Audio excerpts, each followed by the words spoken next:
హరి ఓం. ఈనాటి మంత్రము హరి వల్లభ.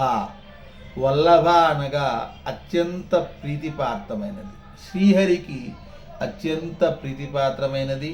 అలాగే శ్రీహరిని ఎప్పుడూ విడిచి ఉండలేనటువంటిది. హరి అంటే స్వామివారి యొక్క నామం, శ్రీ అంటే అమ్మవారు. శ్రీహరి, హరిని ఎప్పుడూ విడవకుండా ఉండేదే ఆ సిరి. అటువంటి లక్ష్మీదేవి యొక్క పాదపద్మములకు నమస్కరించుచున్నాను.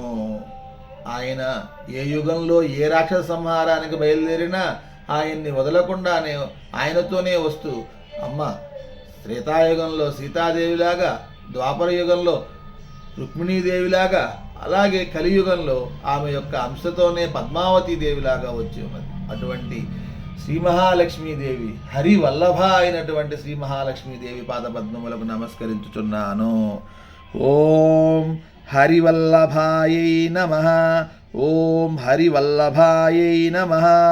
ఓం హరివల్లభాయై నమః.